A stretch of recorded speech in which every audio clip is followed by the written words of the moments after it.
What's the most predatory industry that no one talks about? After working as a dentist for 10 years, I've learned that some of us actually cause our patients more harm than good. And we do this on purpose. Because the more times you come into the dentist's office, the more money we make. And so, some of us turn the process of teeth whitening, which is a lot easier than most realize, into something long, costly and painful, purely for our own financial gain. We do this because we know that people are so desperate for whiter teeth they will pay thousands for it, simply because teeth are the most important part of your face. Look up missing tooth eyebrow guy if you don't believe me. The best example of scam artistry in this industry is actually my last patient. He had teenage breakout acne all over his face, a bowl cut, and was really insecure about his messed up teeth. Naturally, his previous dentist saw him as a gold mine, and milked his family for over $2,500 for practically no results. He came into my office more desperate than ever, especially because he was recently asked out as a dare by the popular girl in school. And after he said yes, she laughed in his face and said she would never go out with someone who had mac and cheese molars. He said coming to me was his final attempt at whitening his teeth so he could finally look normal, and I was really determined to help him. The only problem was, his teeth were super yellow and his mouth smelled so awful it made me gag. I asked him how his teeth were like that in the first place, and he said he wasn't sure, but his previous dentist told him it was genetics and there wasn't much they could do. I practically fell out of my seat, because I realized he had fallen for the single biggest lie in the industry. While yes,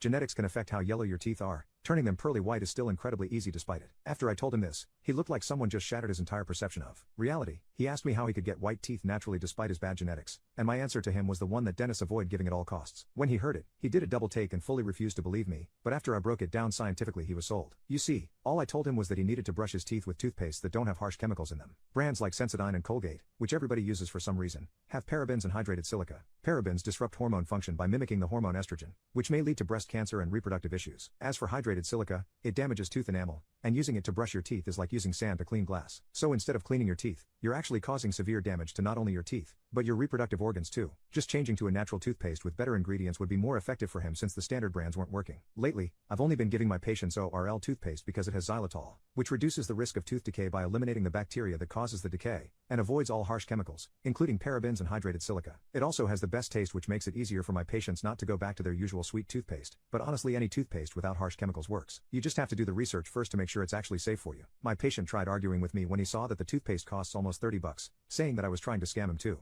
But I told him that unlike the overpriced procedures my coworkers push, this actually serves a purpose. Besides, teeth are the one thing you can never take off, so investing into them is worth it. When I explained it to him that way, he accepted the ORL toothpaste, and I scheduled him for a 4-week checkup since that would be enough time for the toothpaste to show results. 4 weeks later, he came into my office beaming from ear to ear. He immediately started ranting about his life again, and as soon as he started speaking, I could see, and smell, the difference. This past month, people stopped bullying him about being asked out on a dare, and nobody called him mac and cheese molars since his teeth weren't yellow anymore. Now, he was more confident with his appearance, so he had the courage to make friends and has been going out a lot more. Mind you, he hadn't groomed himself at all and still had acne all over his cheeks and a horrible bowl cut. All he did was fix his teeth and people were all over him. However, there was one thing he was still furious about: the fact he had spent so much time and money on useless treatment, when he could have just been using ORL toothpaste instead. Here is his before and after.